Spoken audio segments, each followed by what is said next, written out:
ternyata banyak ya minuman-minuman lokal, bahkan seperti di Jerman ratusan bir. Iya.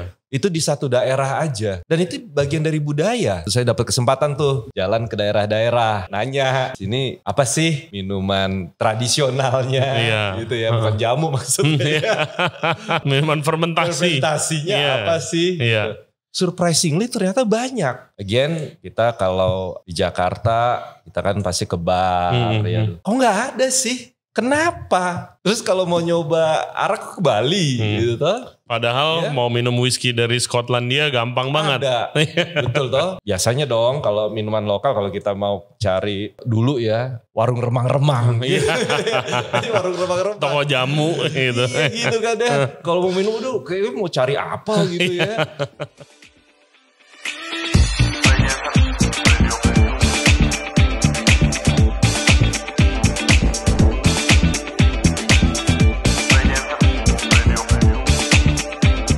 Welcome back to Ray Jensen Radio Podcast everybody. Tamu kita kali ini Pak Joshua Simanjuntak. Dia adalah founder dari Lokaholic Bar Nusantara. Jadi minuman-minumannya di sana adalah 100% minuman fermentasi alkohol lokal Indonesia. Sekaligus dia juga staf khusus Menteri Bidang Produktivitas, Nilai Tambah, Kekayaan Intelektual, dan daya saing. Jadi dia sangat menggeluti dan membantu mempromosikan produk-produk asli Indonesia, termasuk minuman fermentasi Indonesia. Kan kita tahu ya banyak banget nih jenisnya dan harus kita bantu promosikan supaya makin populer di Indonesia bahkan sampai di luar negeri. Obrolan kita sangat-sangat seru karena kita mau ngomongin mulai dari budayanya, regulasinya karena Pak Joshua adalah staf menteri dan juga sampai potensi ekonominya. Jadi pastikan kalian nonton episode ini sampai habis. Seperti biasa jangan lupa subscribe di Ray Jensen Radio, di YouTube, Spotify, and all other podcast platform. Juga follow kita di TikTok dan juga di Instagram Ray Jensen Radio. Oke, please welcome Pak Joshua Simanjuntak. Enjoy the show. Halo Pak Joshua. Apa kabar? Baik bro.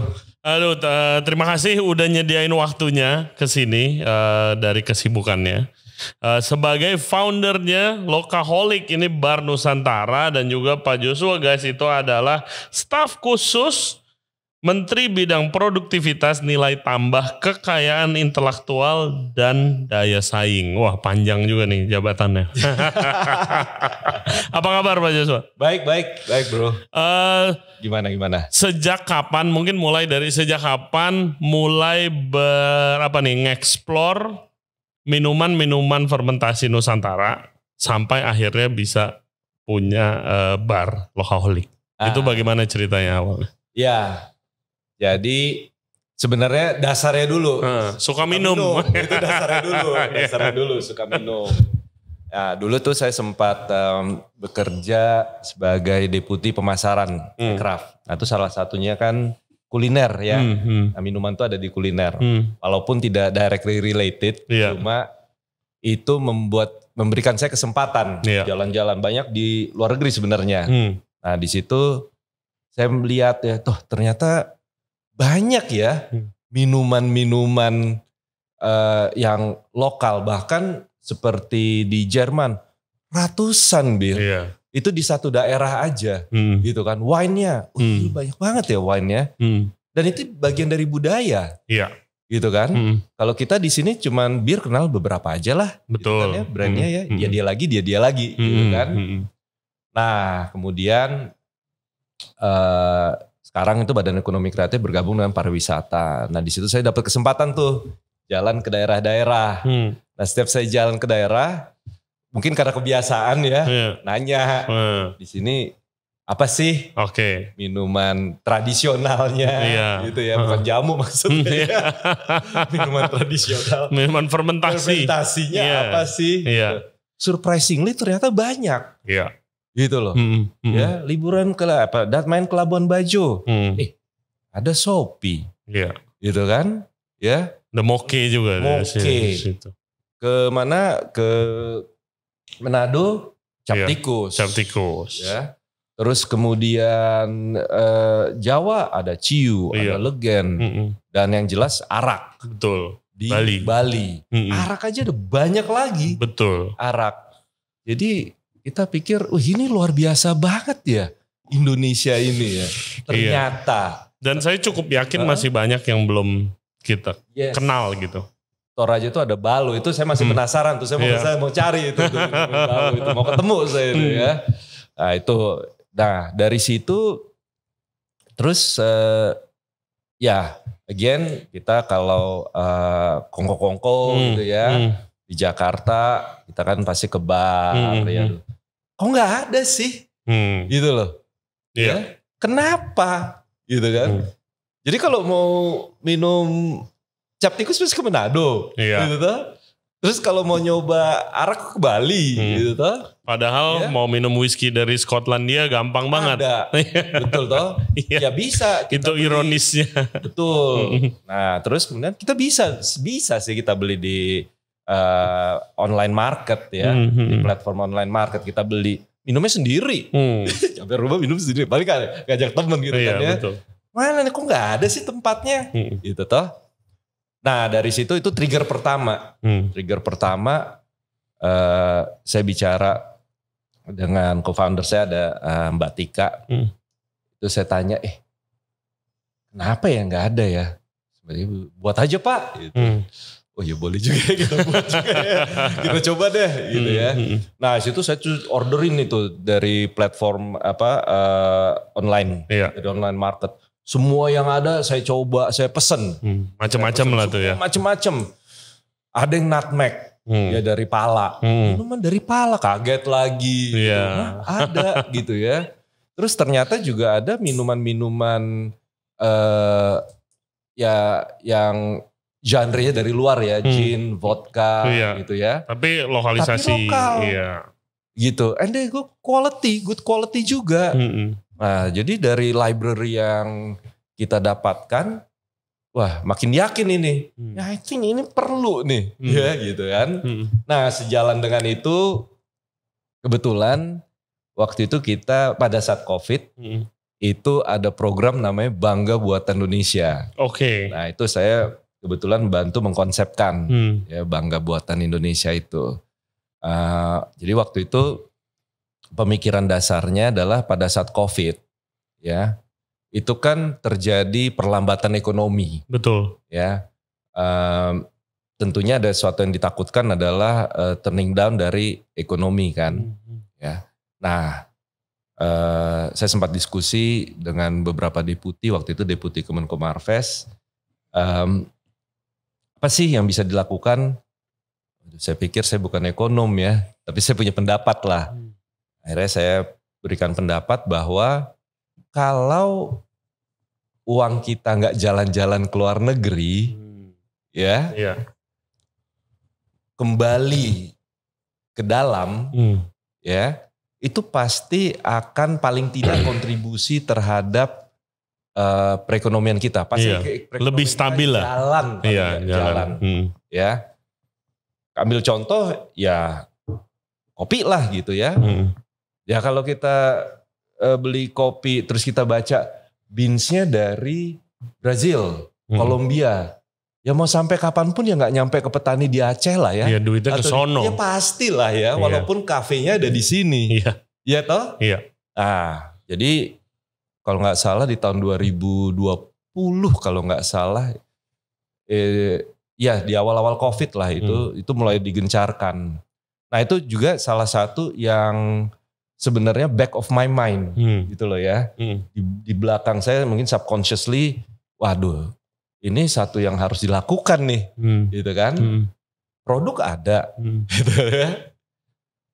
The bigger means-nya ada ya. Nah kemudian apalagi sih ya yang perlu kita bisa kita dorong lagi dari ide ini gitu kan ya. Nah tadi jawabannya panjang banget sih. Ya. Ada satu kata kekayaan intelektual. Betul. Karya. Nah itu saya coba-cobalah ya meramu, belajar koktail. Belajar gitu ya, belajar itu. Wih, ternyata bisa juga dibikin minuman-minuman yang nggak kalah. Betul. Ya. Malahan unik Indonesia unik. Gitu kan. Tapi kita kenalnya apa coba? Kita kenalnya ada Martini Chocolate lah, Manhattan, Highball ya. Old Fashion, Negroni, semuanya. Negroni, ya. Atau yang mirip-mirip tropical ya Margarita gitu toh. Kok semuanya dari luar? Ya, saya sih percaya bahwa ya Margarita dulu kan ada yang ciptain. Iya. I think dia juga pasti berpikir ini gimana ya supaya bisa jadi suatu minuman yang drinkable, menarik dan lain sebagainya. Yuk kita coba yuk. Ternyata jadi. Saya ketemu dengan mixologist kita di Lokaholic, Mas Panji yang sekarang ada di Lokaholic. Nah udah kita develop itu koktail-koktail. Dan jadilah koktail itu sebuah karya kan. Yang berbasis minuman lokal gitu. Jadi karena misi Pak Joshua sebagai staf khusus menteri ini, Lokaholic adalah kayak nih gue contohin dulu nih, gitu. Kasarnya begitu nih. Betul. Oke. Bisa nggak sih, gitu kan? Suatu bar operate semuanya dari lokal, gitu misalnya. Hey guys, kalau kalian suka konten seperti ini, jangan lupa like the video dan juga subscribe ke channel kita, Ray Jensen Radio Podcast. Back to the show. Walaupun di awalnya tuh ya bisnis 101 lah ya mungkin ya. Kalau nggak ada yang ngerjain berarti sesuatu dong. ada alasannya kenapa belum ada. Oh belum ada sih. Iya. Mikir-mikir ya. Apa yang belum ada ya. And then saya pikir gitu ya. Jangan-jangan mungkin dulu ada yang punya ide. Tetapi kualitas dan standar minuman kita belum setinggi sekarang. Nah sekarang ini kan sudah BPOM. Iya. Ya ada cukainya. Betul. So basically proper gitu. Dan kebetulan nggak cuma di jenis minuman alkohol fermentasi liker ya seperti arak, cap tikus dan lain-lain. Ternyata di bir pun juga terjadilah movement yang di-trigger oleh COVID. Iya. Jadi teman-teman yang sekarang menggerakkan craft beer betul. Itu karena gabut pada saat COVID. Terus saya diceritakan, semua peralatan kalau mau membuat your own beer, your own brewery, micro brewery, itu ada di online. You bisa pesen. Jadi bikin. Ternyata kok enak, jalan ya. Mereka akhirnya menseriuskan, jadilah beberapa brand yang sekarang beredar ya. Iya, dan unik-unik dan enak-enak, semua punya cita rasa yang masing-masing yang apa ya, nggak kalah, bahkan banyak yang lebih enak standarnya daripada bir-bir yang udah ada gitu. Kalau menurut saya sih. Iya, betul sekali. Sampai kita aja stok yang our own home brewery lah. Gitu ya. Jadi kita lihat itu kan, kemudian teman-teman wine udah lebih advance. Jadi kita lihat, udah ada 3 nih ya, 3 kategori lah. Ya kan ABC, ya kan. Kalau A biasanya beer, B biasanya wine, C the rest. Ya. ABC-nya udah lengkap nih. Ya sudah, kita cobalah. Walaupun mungkin ya itu tadi menjawab kok nggak ada yang bikin. Mungkin dulu juga dia pikir-pikir secara bisnis baru 2 brand yang punya gitu toh. Ya. Aduh kalau gue bikin bar Nusantara, anggaplah 10 tahun yang lalu. I don't think it's enough. Iya. Dia paling cuma siapa 10 tahun yang lalu. Seleksinya. Belum ada. Iya, seleksinya belum banyak ya. Gitu. Sekarang even yang vodka, gin, yang lokal juga udah ada. And they're good. Gitu loh. Rum juga itu enak gitu loh ya. Jadi udah lengkap nih. Udahlah kita coba aja lah. Nekat. Gitu ya. Akhirnya buka kapan tuh? Buka tanggal 19 November tahun lalu 2022. Oke. Jadi masih muda loh ini ya. Nah saya punya pertanyaan. Sekitar ini sebelum COVID malahan. Saya punya restoran di Gunawarman. Ada teman saya ngomong, Ray, gue dengar dari teman-teman gue yang ada di pemerintahan nih, dia bilang katanya, di masa depan nih beberapa tahun lagi ini alkohol Indonesia lagi mau diangkat. Karena kan itu adalah aset juga nih gitu kan. Mau diangkat. Mendingan lu bikin konsep deh. Bar yang pakai alkohol Indonesia yang banyak gitu. Oke, mikir-mikir. Ya sebenarnya bisa-bisa aja sih. Tapi emangnya mau market Jakarta gitu loh. Iya. Emangnya mau nih bayar koktail harganya mungkin 80.000 sampai 150.000 tapi pakai minuman yang 100% lokal. Nggak ada minuman importnya dari negara-negara Eropa, dari negara Meksiko gitu. Emangnya mau ya gitu. Nah akhirnya saya kayaknya nggak ada demand-nya bro gitu. Saya mikir nah gimana Pak market Jakarta nih melihat sebuah bar seperti Lokaholic konsepnya yang bar Nusantara. Jadi mungkin tarik kembali sedikit aja ya tadi kenapa saya share mengenai bangga buatan Indonesia. Jadi mungkin that was like 5 years ago ya misalnya konsep itu. Nah sebenarnya in the past maybe 5-7 years itu ya, let's say pull back 10 years lah ya. Di sektor lain itu entah kenapa anak-anak muda kita ya, penggeraknya anak-anak muda lah ya, itu mulai mengapresiasi dan melihat produk lokal. Sneakers, fashion, jeans gitu. Dan ternyata memang berkualitas. Jadi ada timbul semacam confident terhadap produk lokal. Nah terus di boost lah lagi dengan bangga buatan Indonesia ya, the pride gitu ya, di boost lagi. Nampaknya itu contribute terhadap konsep apapun itu yang sifatnya lokal. Termasuk kuliner gitu. Termasuk kuliner gitu. Dan kuliner termasuk saya rasa minuman juga. Gitu loh ya. Jadi itu mungkin tadi menjawab. Nah jadi artinya sebenarnya udah ada nih bibit bahwa I wanna try local man. Gitu. Artinya local is the new import mungkin ya. Gitu loh ya. Local is the new thing gitu kan. Ya kalau terus banyak lah kata-kata kalau you belum tahu yang lokal, how can you appreciate yang di luar, or the other way around lah gitu ya. You luar tapi you need to appreciate your own, gitu kan. Ya jadi ada tuh semangat itu cukup membantu lah, ya semangat itu. Tapi ditambah lagi the range of products yang surprisingly the quality, ya, the visualnya juga, visual juga. Botolnya keren ya itu sering banget dengar. Apalagi botol isi Indies tuh keren banget.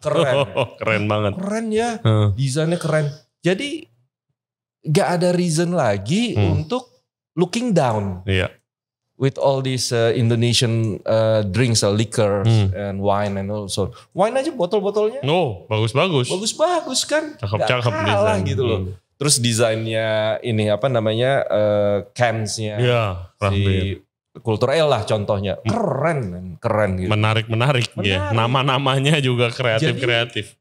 Istilahnya, gue taruh aja bisa ngejual gitu ya. Apalagi kemudian kita tambah ya rumusannya lah bro kalau bikin apa namanya bisnis F&B ya, lokasi dan environmentnya. Gitu lokasinya the best. Iya lokasi kan, jadi passerby banyak nih gitu kan. Terus ya biasanya dong kalau minuman lokal kalau kita mau cari apa namanya dulu ya cap tikus atau Shopee, warung remang-remang, warung remang-remang, toko jamu gitu, gitu kan ya. Kalau mau minum kayaknya mau cari apa gitu ya. Ya ini kan dibuat ya yang kekinian lah gitu ya, so you can actually enjoy. Gitu kan, itu yang menjadi fokus. Dan makanya di Lokaholic juga kita mencoba membuat environmentnya itu yang sangat loose ya. Relax gitu. Sangat relax. Ya wearing your flip flops juga bisa ke sana gitu loh, nggak perlu takut. Aduh, underdress nih. Saya lihat kan banyak banget. Saya udah ke Lokaholic berapa kali. I really enjoy there. Thank you. Saya lihat tuh marketnya yang ke sana, yang berapa kali saya datang tuh lebih banyak anak muda. Iya. Which is itu encouraging banget sih, biar berarti mereka udah memilih untuk ke sana minuman Indonesia gitu kan. Iya. Berarti banyak dong ya yang pertama kali nyobain cap tikus tuh di sana gitu, baru tahu kali begini rasanya. Banyak bro. Nyobain arak dalam pertama kali seumur hidupnya gitu di sana. Iya. Itulah ya persepsi denger cap tikus. Hampir semua kalau denger cap tikus, cap tikus. Namanya aja intimidasi gitu, cap tikus. Pas udah dikasih koktailnya, enak juga ya. Akhirnya pesen, ya coba deh cap tikus yang tanpa campuran seperti apa gitu. Ya on rock gitu kan ya. Oke juga kok gitu. Ada yang kopi juga ada, rasa kopi. Iya. Itu lebih friendly rasanya tuh yang rasa kopi itu. Nah, sebagai staf khusus menteri nih Pak, bagaimana pandangan pemerintah terhadap alkohol asli Indonesia? Nah, kalau dari pemerintah sendiri? Ya, jadi memang kalau kita melihat bagaimana pandangan pemerintah, itu pasti kita akan melihat bagaimana mereka menempatkan dalam regulasinya. Iya, betul. Nah, jadi kalau saya katakan saat ini bisnis yang terkait dengan alkohol, artinya produksi alkohol, masih masuk ke dalam daftar negatif investasi. Oke. Ya lo ambil kata tengah aja. Ya mungkin not yet supported. Not yet supported. Jadi dulu sempat kalau tidak salah ya itu sempat keluarkan dari daftar tapi hanya 4 hari kembali lagi. Iya waktu itu lah ya. We don't know what happened behind the screen ya itu ya, behind the curtain kita nggak tahu. Tapi but that's what happened gitu ya. Jadi sampai saat ini izin untuk produksi alkohol itu sudah tidak dikeluarkan lagi gitu. Nah, sehingga ini juga melatar belakangi pemikiran-pemikiran kita terhadap eksistensi si Lokaholic. Ya. Jadi dari semua perjalanan itu akhirnya kita melihat ada 2 pilar lah. Ya, 2 pilar dalam melihat si bisnis atau industri alkohol ini. Yang keduanya ini saling berkaitan. Nah, yang pertama itu adalah pilar budaya. Nah, ini kalau budaya itu kan ya, kalau budaya itu tidak dekat dengan pelakunya, ya, atau tidak dilakukan lagi, ya lama-lama hilang. Gitu toh, ya.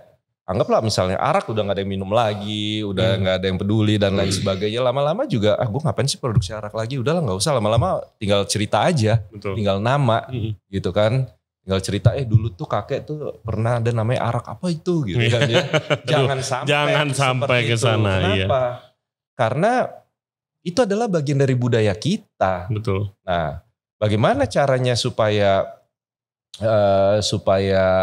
budaya ini kuat gitu kan? Ya harus dekat gitu lah ya. Terutama apa ya, kita bersyukur lah walaupun di awal sebenarnya pasar ke teman-teman muda itu tidak dalam peta. Sudah kita pikir juga, ini sih pasti orang-orang tua yang mau nostalgia mungkin dulu pernah minum cap tikus atau menado main kartu. Main kartu kan pakai cap tikus tuh. Iya enggak? Kayak gitu-gitu kan. Ternyata kaget juga sih anak-anak muda. Nah, itu makin membakar bahwa waduh, ini semangatnya ada nih gitu. Itu harus kita jaga. Makanya kita memperkenalkan itu sebagai tidak hanya minuman tetapi juga produk budaya. Begitulah, produk budaya. Nah, kemudian salah satu kalau dari sisi budaya terutama di negara kita ya. Itu kan selalu ya paradigma terhadap minuman alkohol dari sisi kepercayaan itu kan ada yang menganggap itu negatif ya. Iya. Negatif. Ada yang negatif, ada juga beberapa budaya yang kalau ibadah harus ada araknya, harus ada ya apanya gitu. Contoh lah ya. Ini cerita lucu aja nih. Jadi waktu itu kan cari-cari lokasi. Wah, saya ketemu satu lokasi. Wah Pak, nggak bisa deket rumah rumah ibadah Pak. Ada aturannya. 200 meter kalau nggak salah. Oke. Gimana caranya rumah ibadahnya kan gereja. Di dalamnya ada wine itu loh. itu coba lihat itu di lemarinya ada wine itu. Masa gue mau bikin di sini. Orang di gereja deket gitu kan. Ini contoh aja lah ya. Kelucuan. Tidak boleh jarak dari rumah ibadah gitu kan ya. Berarti Pak Joshua tuh kalau misalnya tadi bisnis alkohol masih ada konotasi negatifnya. Berarti sebagai staf khusus sedikit bandel dong nih buka bar. Saya kan gak buka bar, saya buka rumah budaya. Rumah budaya, betul. Setuju Pak, setuju. Rumah budaya untuk memperkenalkan budaya. Nah kemudian tadi ada satu pilar yang kedua adalah pilar ekonomi. Gitu toh? Iya. Ya, oke. Nah disinilah sebenarnya ya kita berharap pemerintah secara luas ya, saya kan cuma sendiri nih ya, secara luas itu bisa melihat potensi ekonominya, gitu. Karena apa? Karena saya lihat dari data itu kalau nggak salah 2021 berarti still COVID ya kalau nggak salah. Itu aja ada data bahwa pasar minuman beralkohol ya fermentasi distilasi itu sebesar 290 juta US dollar. Wow. Gede loh, lumayan gede ya, lumayan besar. Nah, cuma 97 ya kalau nggak salah 96% itu import. Sorry Pak. Ya. Ya. Oke. 96% itu import. Nah, balik lagi tadi kita ngobrol dong soal tadi konsep bangga buatan Indonesia. Uang kita nggak keluar berarti 290 juta minus 4% itu keluar. Iya dong. Iya enggak? Wow, iya juga. Iya enggak? Keluar dong gitu kan. Ya. Nah, ini sorry nih para importir ya. I have to say this. Oh enggak, faktanya kan begitu. Kan begitu. Iya, faktanya begitu. Keluar toh gitu kan. Nah, tapi kan pasarnya ada. Gitu toh? Iya. Ya. Nah, kenapa kita tidak mencoba mendorong ya minuman-minuman lokal kita agar angka itu bergerak? Ya, maybe 90-10, 80-20. Iya. Tahu nggak Filipina kebalik. 97% lokal, 3% import. Wow. Really? Filipina love to drink, man. Iya. Minumannya apa ya? Minuman lokalnya ya Filipina. Gin. Botolnya itu udah kayak botol parfum, keren. Oke, tapi lokal. Lokal. Itu salah satunya gin, tapi the rest masih banyak lagi lah minuman-minuman mereka. Ya, but they don't have any social problems or whatever lah di sana ya.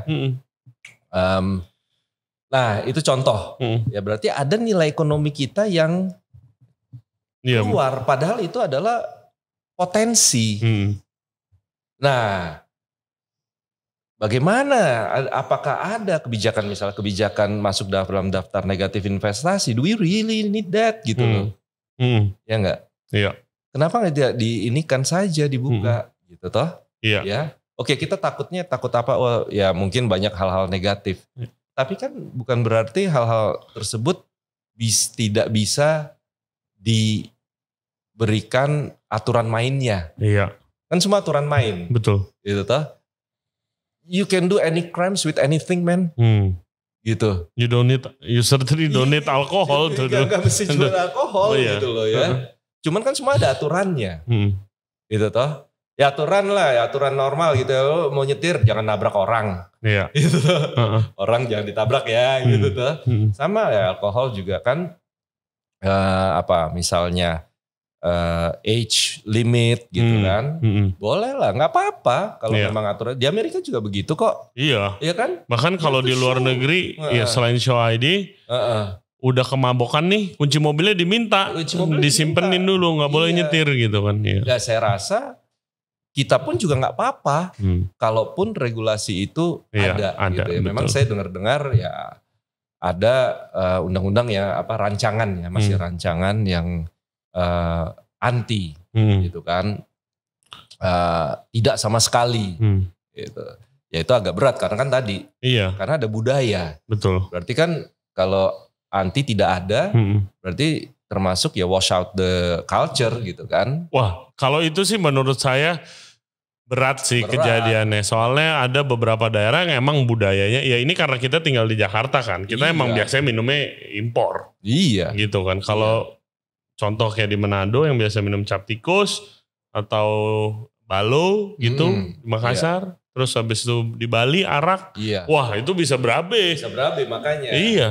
Ya, itu kan udah budaya mereka gitu. Betul. Kan. Dan ya jangan lupa ya kita kan negara Pancasila, Bhinneka Tunggal Ika ya. Betul. Semua mempunyai hak yang sama. Tinggal aturannya kok. Tinggal aturan mainnya aja. Iya. Bagaimana gitu toh. Kalau potensi ekonomi, saya tuh sering mikir, wah ini kalau alkohol Indonesia ya. Kan kita kan belum nih Pak, belum orang-orang di Eropa, orang-orang di US itu belum pernah nyobain nih. Makanya. Arak, cap tikus. Kalau dia suka aja, terus nggak taunya ada gerakan di sana, movement yang bikin booming.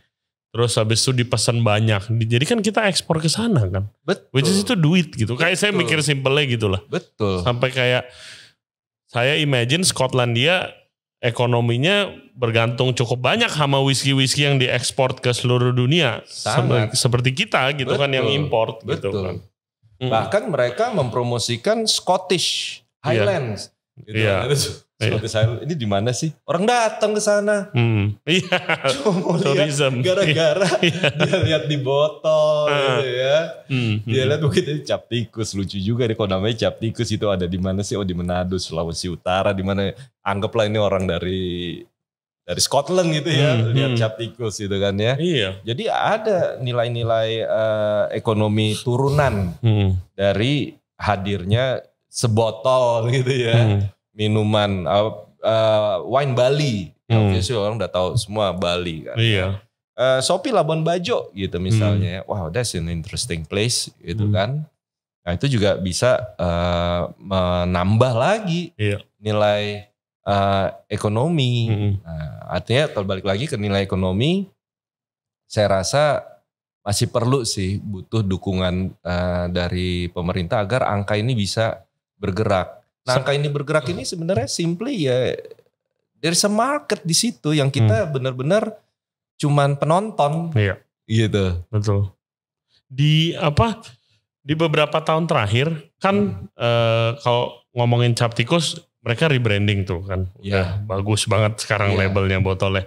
Juga ada beberapa seperti Shopee juga ada. Dulu sempat Sofia jadi namanya itu di Flores. Terus habis itu arak Bali udah gak kehitung sekarang yang botolnya udah cakep-cakep rebranding.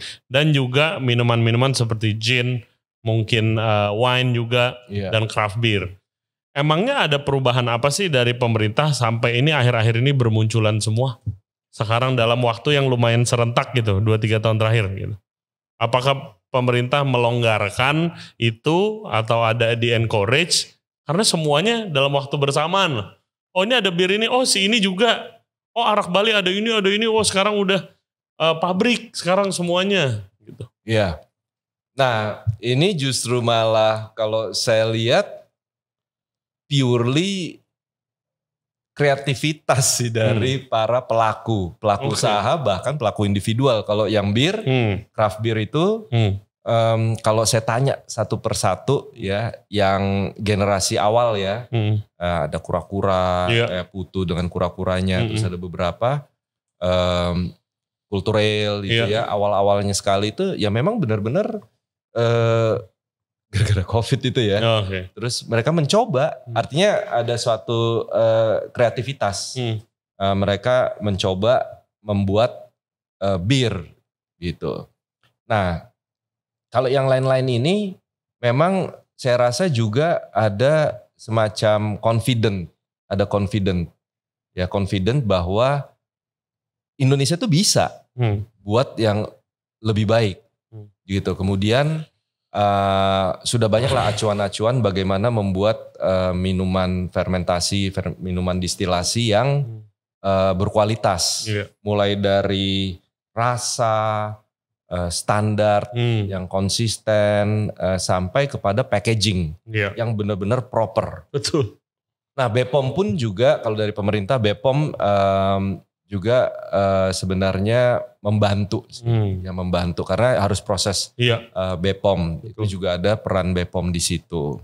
Tapi in a much bigger scale, sebenarnya tidak ada sih, tidak ada semacam insentif gitu ya dari pemerintah untuk mendorong pertumbuhan minuman alkohol. Jadi ini purely organik aja. Organik. I have to say, you're right, that's the word. Organic. Dia nyontoh yang udah duluan. Iya, dia lihat ini satu, kemudian yang satu menginspirasi yang berikutnya, gitu kan? Iya. Budayu bikin iwak, wah, kok arak diinfuse berbagai macam buah ya? Iya. Kok enak ya? Menarik banget itu. Terus ada lagi Karosocu, itu lucu lagi itu. Itu favorit tuh. Favorit ya? Ubi Cilmu, favorit. Itu saya kesana tuh sampai makanya saya bilang ini kreativitas dan sedikit kegilaan ya. Kegilaan orang-orang ini semua. Bayangin, ubinya dari Cilembu. Iya. Ya kenapa gak dibikin di Cilembu gitu iya. kan? Bikinnya di Batu Karu. lereng Bukit Batu Karu. Iya. Ya, setelah saya kesana belajar, ternyata airnya yang dicari. Iya. Airnya. Ya, you chef kan, ya tahu lah. Jadi soul dari semua minuman itu kan air. Betul. Gitu? Jadi sampai nyari air, oke, the best water di sini, the best umbi di Cilembu, dikirimlah ke sini, diproses. Jadilah si Karosocu itu. Betul. Ini kalau nggak ada orang gila ini nggak bakal lahir ini produk gitu. Iya, dia minggu lalu ke sini. Pak Aldrian Karosocu. Dia bilang dia researchnya tuh hampir 2 tahun. Dia research, dia nyobain seluruh umbi-umbian Indonesia. Dia keliling Indonesia. Dia cobain dulu ke daerahnya. Dia fermentasin sendiri. Oh ini gak enak. Oh ini enak. Oh ini enggak. Sampai ya dia gabungin dengan air. Saya juga udah ke sana. Emang airnya spesial sih di sana. Iya. Saya udah minum airnya dari mata airnya. Soalnya itu. Dan nunggu waktu fermentasinya. Nah itu. Dia cerita. Gila. 20 kilo ubi jadi sebotol, ya ampun. Makanya nungguin lama. Jadi untuk tahu gagal atau oke-nya, takes time. Kebayang dong. Of course. Ya, jadi saya juga diceritakan oleh Gus Raya, founder dan pemilik Hatton, itu lebih gila lagi, lebih edan lagi. Wah, karena beliau udah mulainya dari kapan? Betul, lama banget. Dari kapan? Tapi ada satu yang membuat saya tuh sampai staggered gitu. Wah, jadi di awalnya itu kan trial and error. Karena kita kan gak punya budaya membuat wine. Iya, gak ada resepnya, gak megang. Mau nanya sama siapa gitu kan. Trial and error. Sampai satu saat itu, karena untuk satu kali trial, ya kan komponennya banyak. Jangan-jangan bibitnya. Jangan-jangan udara, jangan-jangan pupuk, macam-macam. Jangan-jangan tempat nanamnya, sampai akhirnya, dan itu satu periode itu kan tahun mungkin ya. Sampai akhirnya kalau tidak salah 11 atau berapa tahun itu ya akhirnya mereka bikin lah wine-nya, tapi not to certain standard yang mereka inginkan gitu. Ini bisa ditanya lah mungkin yang cocok cerita. Saya hanya menceritakan ulang ya. Maksudnya percobaan itu lebih dari 1 dekade akhirnya memutuskan lahannya. Oke. Jadi pindah. Baru ketemu alasannya. Gitu kan. Ya dari segi walaupun bisnis. Dari situ dia udah mulai curiga nih. Jadi udah nanam lagi di tempat lain. Dicoba, loh kok ini lebih oke nih. Gitu. Selama ini ternyata tanamnya tempatnya salah gitu loh misalnya. Iya. Itu dari segi investasi juga sulit tuh. Makanya imagine that. Jadi makanya ini yang saya juga salah satu yang ada di hati saya itu, di belakang semua botol-botol ini ada orang-orang hebat, orang-orang gila ini yang punya visi, gak pernah berhenti, ya. Dan puji Tuhan ya mereka terus berkembang dan makanya saya pikir wah kita mesti jalan terus nih, Lokalite mesti jalan terus promosiin produk-produk lokal, minuman lokal mau yang baru. Ada juga tuh teman-teman anak-anak muda yang lagi coba masa itu apa namanya kulit nggak tahu kulit pohon di Papua mau dia buat begini jadi satu minuman. Oke lah, go ahead bro. Nanti kalau udah jadi kita support, kita dorong gitu kan. Dan banyaknya orang baru yang bermunculan itu kan berarti bukti kayak oke, pasarnya ada dong berarti kan. Iya. Kalau misalnya mereka ini nggak laku, nggak ada yang beli, ya orang lain nggak bakal ngikutin, logikanya begitu kan bisnis gitu. Iya. Jadi memang ya seperti tadi saya bilang, yang satu menginspirasi berikutnya, ya. Nah kemudian kehadiran Lokaholic ini memberikan satu marking lah bahwa ternyata ada pasarnya. Ya karena di mana lagi mau lihat pasarnya. Makanya minuman gue diminum sama orang. Gitu jadi terima kasih udah nyontohin dulu nih buat kita dulu. Gitu kan? Iya kan? Bener gak sih? Gitu. Oh bener tuh ternyata ada yang minum produk kita gitu kan ya. Jadi banyak tuh teman-teman juga kirim sampel ya untuk certain kita coba introduce sampelnya, what do you think gitu kan. Nanti kasih feedback. Terus nanti mereka bikin lagi sampai di titik mereka mencoba produksinya. Iya, dan kalau saya dengar cerita dari founder-founder hebat ini yang minuman fermentasinya, itu kayak banyak dari mereka yang emang bukan nyari duit doang kasarnya.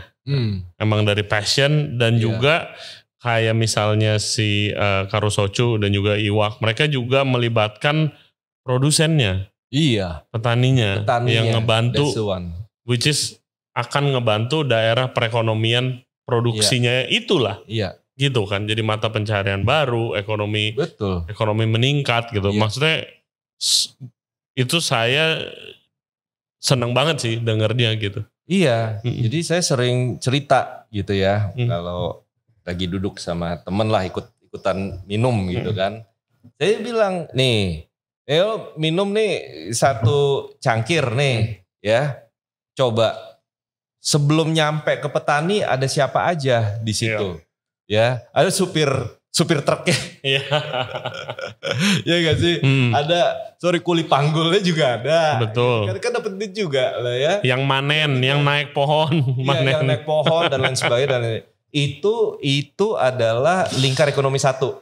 Pertama. Iya. Ya kan, karena langsung directly. Lah, sekarang si petani memang gak makan. Makan dong. Betul. Makannya apa? Biasa beras. Iya. Tani kecipratan dong kan dapat gaji, dapat dibeli dong ininya, niranya atau apa ya kan dibeli kan ya.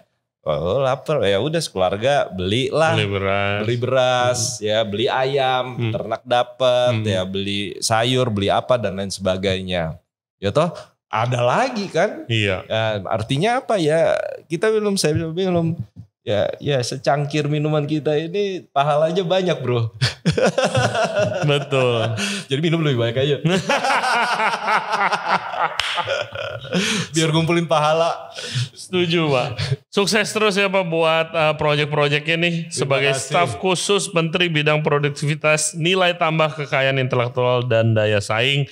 Juga sebagai foundernya Lokaholic nih, Bar Nusantara. Terima kasih. Yang belum pernah main ke Lokaholic, main-main deh. Cobain tuh minuman-minuman lokal, seru banget. Iya. Bisa belajar. Tanya langsung sama bartendernya mau cobain gitu kan. Iya. Pasti dikasih cicipin. Oke Pak Joshua, sebelum kita tutup kita ada Q&A sedikit nih. Siap. Dari listener dan viewers Regency Radio Podcast. Thank you very much guys for the questions. Keep them coming. Yang paling menarik kita akan tanyakan ke guest kita. Pertama ada dari @retang89. Apa sih syarat, ini menarik nih Pak. Apa sih syarat untuk produk minuman lokal untuk bisa hadir di Lokaholic, Bang Joshua? Nah mungkin dia produsen alkohol nih belum bisa masuk nih ke Lokaholic. Yang bikin syaratnya sebenarnya bukan gue. Yang bikin syaratnya itu pemerintah. Oke. Kenapa? Pertama ya jadi kita sebenarnya bar itu hanya boleh ya bekerja atau menyajikan minuman yang memang sudah lolos BPOM. Iya, udah pasti. Udah pasti. Jadi dia standar ya. Udah pasti. Nah, kemudian cukai. Ya. Jangan kaget loh kalau belum punya bar, belum tahu. Nah. Orang dari kantor Bea Cukai itu sering lewat-lewat. Aduh, ngelirik-lirik. Aduh. Gitu kan. Ada yang belum bercukai, yang repot bukan siapa? Kita yang repot. Kita yang repot. Wah, itu kok ada gitu ya. Betul. Tapi kalau misalnya sampel atau apa, misalnya untuk diperkenalkan ya bisa kita perkenalkan dalam circle yang kecil lah gitu ya. Temen kan nyoba aja kan ya, saya nyoba gitu. Nah sebenarnya itu hal yang kita jaga ya, kita jaga. Kenapa? Karena pasti semua pernah dengar lah berita-berita yang kurang baik ya, dioplos. Betul. Itu kan yang ngeri kan, betul. Dioplos. Ini bukan menuduh ya guys, tapi kita jaga bisnis kita juga. Betul. Nah justru malah dengan kita misalnya tadi produk Mas sudah berstandar, sih nggak ada masalah kalau soal mau hadir di Lokaholic. Kita tinggal ngobrol aja gimana. Ngobrol, permasalahan kedua harganya masuk gak? Iya, mostly biasanya masuk. Iya. Ya, kecuali ini ada satu ingredients yang dibikin ya itu agak sulit gitu ya. Bunga apa gitu yang susah banget gitu diambil ya harga jadi tinggi. Ya itu ya mungkin challenging ya. Sebenarnya kayak seperti Karo Soju itu juga termasuk premium. Iya, premium. Harganya premium, tapi it sells kok. Gitu. Iya, karena terbukti dari kualitasnya, itu gitu dia, kan. Iya. Itu dia. Jadi apalagi kalau ini memang mengangkat satu budaya balik lagi. Ya misalnya tadi Mas yang nanya sebenarnya udah ngeker-ngeker. Gue mau bikin ciu, mau dibikin legal segala macam. Waduh, by all means tuh kita nungguin. Waduh, saya juga nungguin itu. Nungguin kan, gitu makanya. Itulah kira-kira. Jujur sih, saya termasuk sih waktu lihat Karo Soju pertama gitu. Nyobain, enak banget. Beli deh sebotol. Loh, harganya kok segini ya? Tapi begitu main ke sana lihat produksinya ya pantas aja. Nggak heran, karena ada kualitasnya. Betul. Ya kan? Coba yang anget gak? Pas ke sana. Enggak. Wah, mesti coba. Nah, kalau udah coba Karo Sojunya, seperti sake. Iya. Jadi taruh di mangkok, air panas, taruh botolnya, ya sampai nanti diangat. Coba. Kalau favorit saya sama botol-botolnya saya taruh di freezer. Waduh. Nggak perlu pakai es, tuh nikmat banget tuh. Shout out tuh Karo Soju ya. Oke, pertanyaan kedua, Pak. I Gede Agustika 6508 nih pasti orang Bali nih. Izin tanya Bang Joshua, bagaimana atau strategi atau cara mengubah mindset dalam tanda kutip murahan pada minuman alkohol lokal? Dan apa yang cara paling efektif menurut Bang Joshua meyakinkan konsumen mau coba nih olahan lokal gitu. Mindset murah. Nah, itu tadi kualitas. Mindset murah. Ini benar-benar yang terjadi nih ya, benar-benar terjadi. Entah kenapa ya, taruh di botol dan kalau you punya temen nih, beli kalau punya temen, graphic designer, ajak aja deh, kasih aja satu botol, kalau minta 2 botol kasih 2 botol. Lu desainin dong label yang keren, ya. Iya. Habis itu apa? Bawa aja ke ini printer. Label aja, label yang apa, proper stiker gitu, iya. Stiker aja, taruh. Itu udah mengubah persepsi. Iya, packaging, branding, Iya, itu begitu. Bener. Karena apa? Karena memang beberapa waktu kita pertama kali buka, banyak sekali komentar sebelum minum. Gila ya, keren-keren banget ya sekarang minuman Indonesia. Udah nyoba belum? Gitu. Ya belum, tapi itu keren botolnya sebuah. Iya. Gitu ya. Dari situ baru mulai kali ya kan. Nah itu membuat sugesti. This must be good. Iya. Betul. Gitu loh ya. Betul. Sama seperti makanan. Kenapa chef ribet plating yang cakep kan? Yes. Karena yang makan mata duluan. Iya. Jadi itu beli.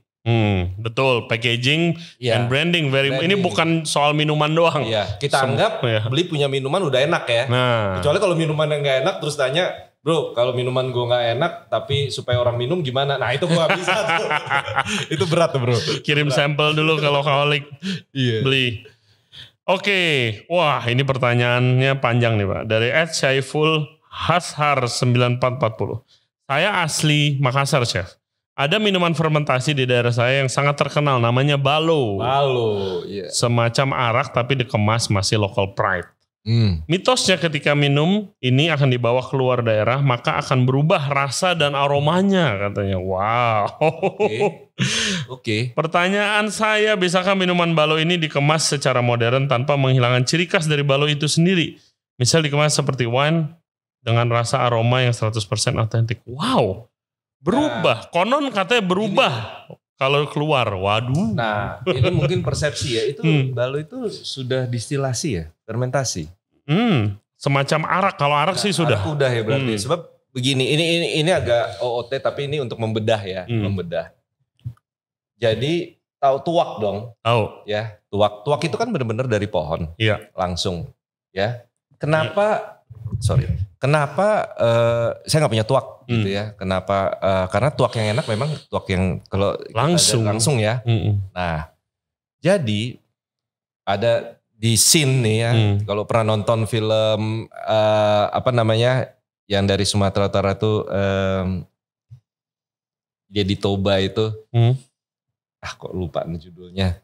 Anyway, di situ ada scene di mana orang-orang di Toba itu kalau ada tuak, dia tuh bisa minum sampai pagi.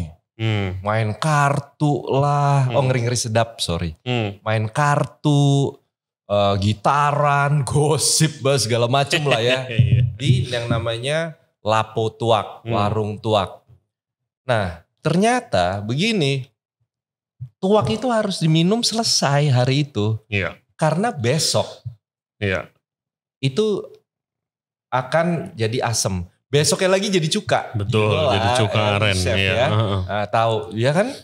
Karena kan begitu. Jadi sehingga misalnya aku datang tuh. Bro, gue ada tuak nih. Terus tiba-tiba baru setengah jalan lu tidur. Kalau tidur sih, kan kita besok rusak. Besok udah rusak kita barang. Kita selesaiin dong. Gitu kan. Nah, gak tahu ya apakah mungkin hal yang sama terjadi. Sehingga tuak itu gak pernah dikirim keluar. Betul. Mau di packaging kayak apapun.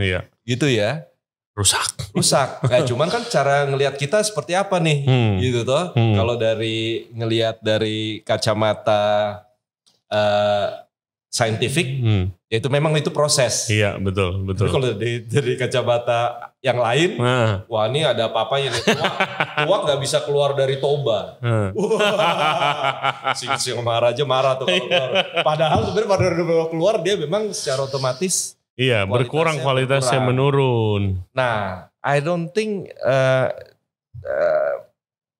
bottling itu juga bisa menyetop itu. Jadi memang mesti di reset sih ya.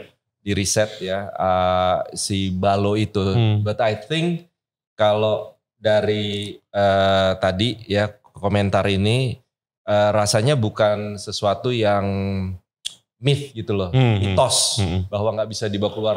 Pasti karena rasanya ada berubah. Alasan saintifiknya. Sama seperti tadi si tuak itu. Gitu loh betul. Ya. Tuak itu ya gak bisa keluar bukan gara-gara orang Batak. Iya karena rusak. Karena rusak kalau dibawa. Iya pertama kali saya nyobain tuh di Bali.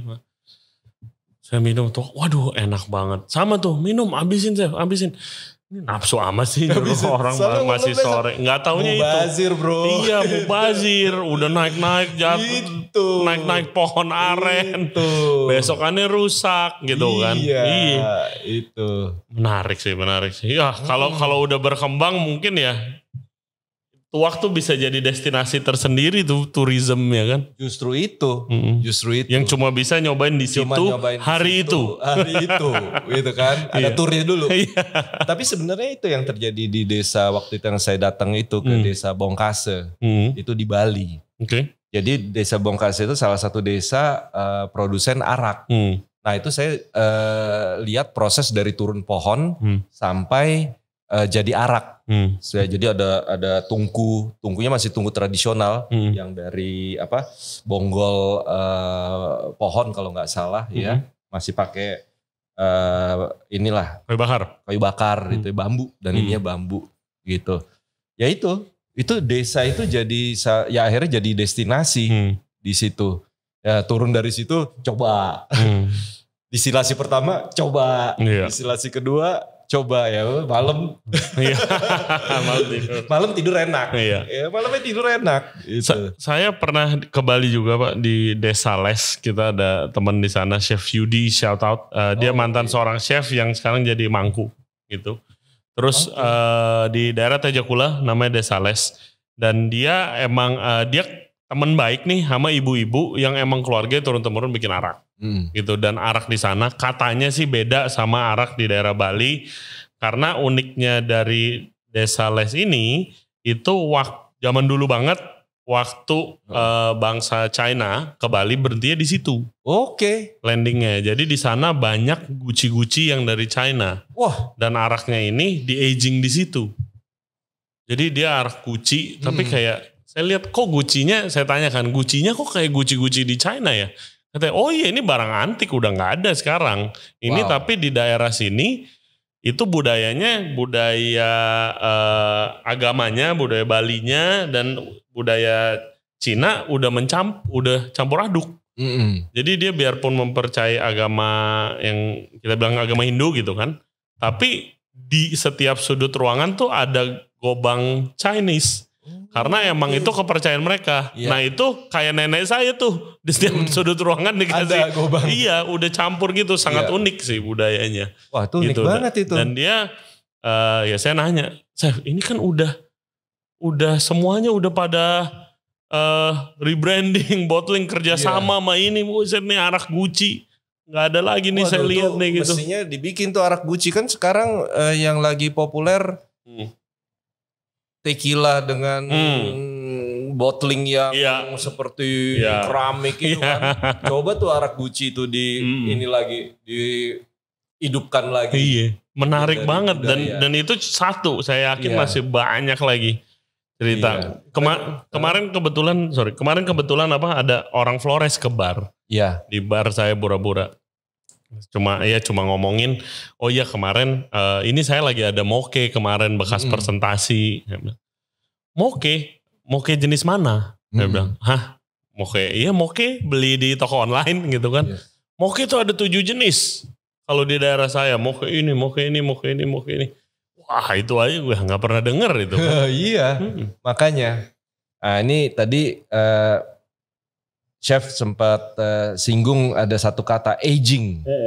Nah, ini sebenarnya salah satu yang masih menjadi tantangan nih Chef di industri minuman fermentasi kita, fermentasi distilasi kita. Ya, jadi karena relatif yang menjadi bisnis ya.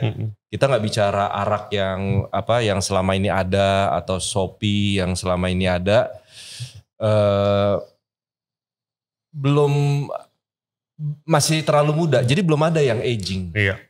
Ya. Baru semua gitu ya. Nah memang kita banyak dapat dari komentar mungkin certain quality of our spirits itu ya, yang local spirits, not that. Ya, mereka bikin comparison lah, ya, terutama orang-orang asing ya. Ya kadang-kadang kita lihat juga ya, kita lihat Macallan apa dan lain segala macam brand ini ya, kita lihat 12 tahun. Kita kebanyakan dari yang saya tahu ya, setelah produksi habis. Bottling langsung karena kalau aging itu kan berarti kan ada capital yang mengendap. Betul. Gitu kan. Nah capital yang mengendap ini apakah bisa dihitung nanti kalau sudah siap dijual berapa?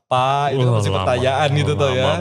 Lama banget kan. Nah, jadi di sini nih ini yang belum terjadi di kita.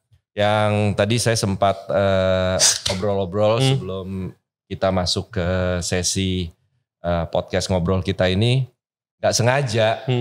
Ya jadi saya suka main ke tempat Bu Dayu Iwak. Ya, arak Iwak. Saya pengen banget ke sana. Waduh, mesti. I think it's a destination ya. Ke rumahnya yang di Denpasar ya. Nah, satu hari saya disajikan satu arak. Ya biasanya sih beliau selalu nyajiin gitu ya. Dengan botolnya masing-masing. Tiba-tiba nih ada nih botolnya plain gitu. Nah, coba gitu kan. Saya coba. Wih, itu benar-benar smooth. It's so smooth kan. saya nggak bisa mendescribe itu enak banget lah. Biasanya gitu ya. kan rata-rata ada tajam-tajamnya dikit. Ini so different gitu ya. Saya langsung nanya, ini apa nih Bu? Gitu. Karena kan saya udah hampir nyoba semua lah ya di situ ya. Ini apa nih? Nah, beliau cerita, nggak sengaja. Jadi lagi beres-beres, ketemu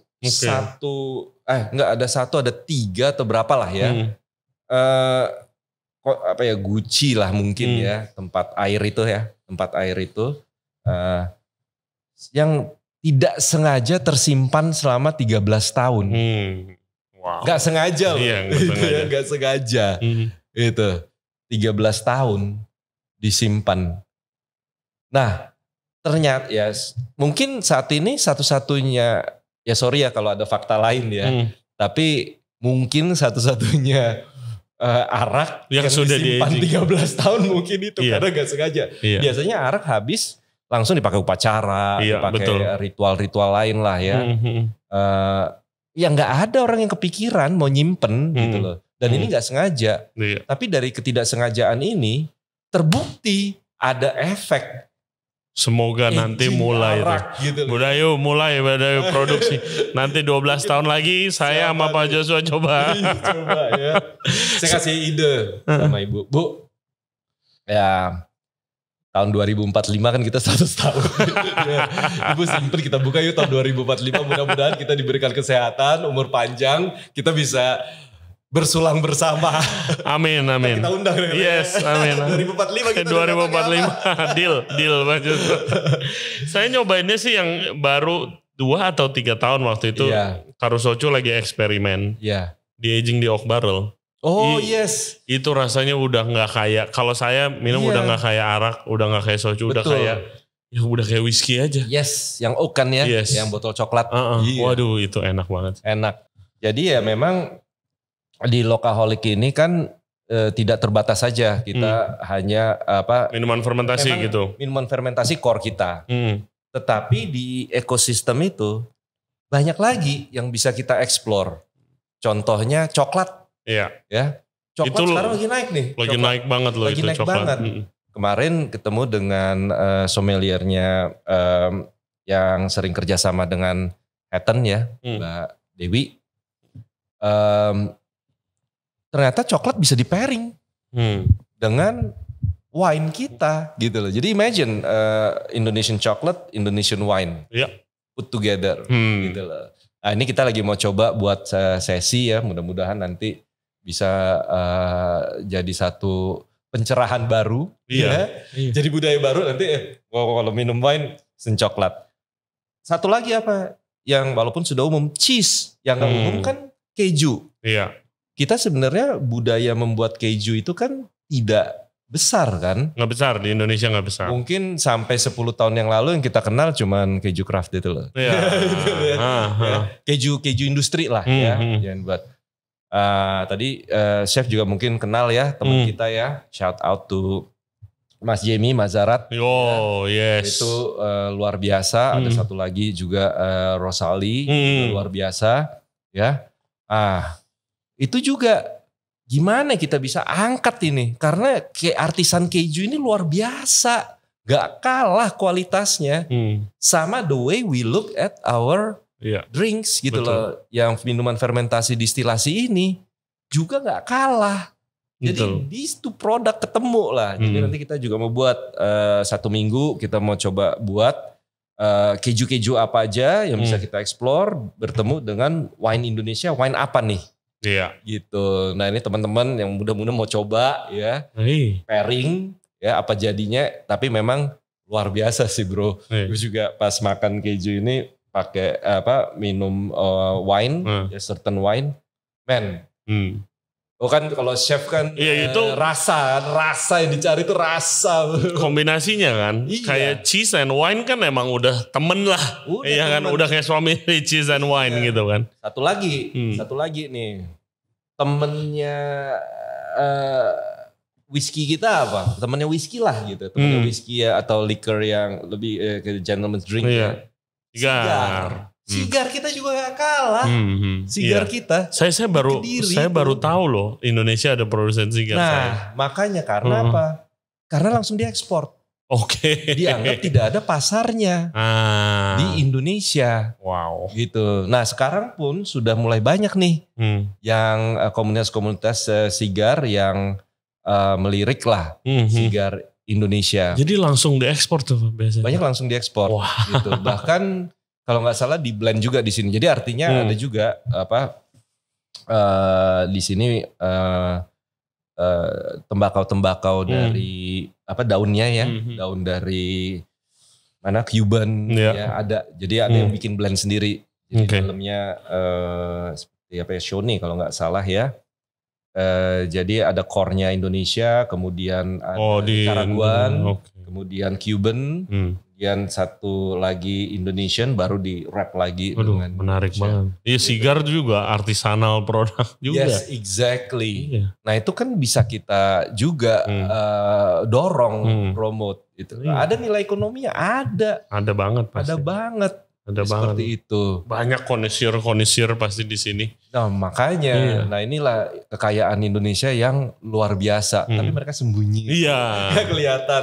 Nah inilah salah satu misi Lokaholic itu. Yuk kita angkat semua, kita coba. Dan kita perkenalkan ke publik. Betul. Gitu loh, ya. Kita Regensan Radio siap support Pak. Siap, apapun itu. Mantap.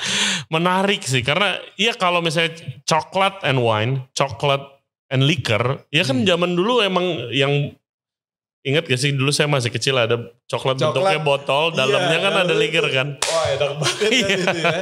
Biasa waktu masih kecil sembunyi-sembunyi tuh makannya. Ya satu lagi juga kita itu sangat menghargai kekayaan intelektual, ya bukan karena nama jabatan ya, tapi kita melihat bahwa koktail itu adalah sebuah karya. Dia itu sebenarnya nempel karya itu kepada si pencipta. Siapa penciptanya adalah mixologist, ya kan? Nah biasanya yang saya tahu ya itu ya numpang lewat aja lah gitu ya. Mungkin kalau kita tanya sekarang siapa yang menciptakan Margarita atau yang lain gitu ya mungkin gak tahu gitu ya. Tapi kita coba sekarang kita proses itu memiliki, kita daftarkan kekayaan intelektualnya gitu. Jadi terdaftar tuh kekayaan intelektualnya. Oh bisa itu? Bisa, resep. Masuknya resep itu bisa. Wow. Saya udah konsultasi dengan kebetulan temen ya ada di Kemenkumham ya. Beliau memberikan satu pandangan sama. Wow bisa juga ya. Wow. Bisa. Waduh, bisa. Ini habis podcast ini pada submit semua nih resep-resep nih. Rahasia dagang gitu kalau nggak salah. Itu resep, jadi ternyata bisa. Jadi saya mensubmit itu menu mau satu-satu, ya. Jadi ada deskripsinya ada, deskripsinya ada. Atau satu menu semuanya jadi satu buku resep itu bisa juga. Atau hanya satu, misalnya di Lokaholic tuh ada kembang desa, gitu ya. Nah, udah satu aja itu bisa, seperti itu. Wow, menarik banget ya. Iya, itu satu yang kita lakukan ya. Karena itu tadi, karena kita berusaha mengapresiasi bahwa ya setiap hasil itu kan karya dia. Iya. Dan itu kan direplikasi. Betul. Ya kan kita kan jadi menu kan. Ya. Betul. Berarti itu memiliki kekayaan intelektual. Karena itu keluar dari karya. Iya. Itu, dan gak gampang bikinnya. Gak gampang. Ini kita juga salah satu tantangan sekarang ini. Kita terus mencoba berinovasi. Nah, yang menjadi trigger kalau di Lokaholic itu adalah rasa lokal dulu. Jadi rasa apa nih? Baru nanti kita terjemahkan bagaimana itu bisa basisnya adalah minuman alkohol. Ya contoh sekarang lagi develop ini. Rujak gitu. Oke, rujak. Rasanya rujak. Kopi rujak kayak gitu kan ya. Pedes-pedes asam gitu ya. Gula merah gitu. Nah, ini kita lagi coba cari deh contoh gitu ya. Jadi trigger kita itu. One of the best selling item cocktail di bar kita itu terinspirasi dari asinan Bogor. Nah ya kayak gitu. Iya. Jadi artinya rasanya dulu gitu. Yang coklat kita udah develop, hopefully soon kita akan rilis itu seperti Black Forest. Karena itu kue ulang tahun zaman dulu. Zaman dulu tuh, yang sekarang udah jarang tuh. Gara-gara tadi bro bilang, betul gak sih coklat yang dalamnya itu? Iya. Gitu kan? Nah ini mirip nih bro, yang kayak minuman Black Forest ini. Iya. Oh menarik banget Pak. Oke, ya itu berarti salah satu bentuk selain ya Lokaholic bukan hanya minuman fermentasi aja, tapi kayak ya sigar juga, coklat juga. Coklat tuh lagi unik, Pak. Saya sekarang kan lagi lumayan kalau di F&B industri itu banyak banget coklat Indonesia lagi diekspos nih. Orang bikin artisanal coklat sampai industrial itu benar-benar menggunakan coklat Indonesia dan udah ada persentasenya kayak coklat-coklat luar negeri gitu kan. Tapi di mana saya juga dengar juga dari mereka sendiri ini coklat lagi bahaya soalnya karena climate change. Begitu juga dengan kopi gitu loh, karena climate change ini kalau misalnya tidak ada perubahan apa-apa bisa suatu saat nanti itu nggak bisa produksi di Indonesia atau produksinya sangat menurun kalau soal climate change-nya. Nah itu sesuatu yang mengkhawatirkan juga sih. Kalau misalnya nggak bisa itu coklat lokal bisa harganya bisa jutaan jadi. Iya. Kopi juga dalam lingkup yang sama karena climate change tuh waktu itu. Sempet diomongin sama orang yang ada di industrinya sendiri gitu loh. Iya, tapi at least sekarang bagus lah udah mulai terapresiasi. Iya. Nah ya makanya kita kalau nggak kita sendiri yang mulai mengapresiasi siapa lagi ya. Betul Pak, betul. Thank you banget Pak buat waktunya. Nanti mungkin kita minum-minum di Lokaholic lanjutannya nih. Minum-minum. Ini acara ngobrolin alkohol tapi minumnya kopi. Iya. Next berarti kita harus sambil minum arak. Next nanti kita akan coba wine dengan coklat. Wine kita bawa wine coklat sama keju nanti kita ngobrol bareng deh. Sama yang punya wine sama yang punya keju. Iya enggak? Kebetulan Jamie itu salah satu episode yang nonton paling banyak. Iya. Keju lokal itu yang nonton paling banyak, bener. Saya juga heran waktu itu. Oke, thank you banget Pak Joshua. Guys, thank you very much guys ya. Seperti biasa jangan lupa subscribe di Ray Jensen Radio di YouTube, Spotify, or other podcast platform kita ada di sana. Follow kita di Instagram Ray Jensen Radio dan juga di TikTok. Main-main ke Lokaholic. DM, reserve dan cobain alkohol dan minuman fermentasi Indonesia. See you next time. Bye-bye.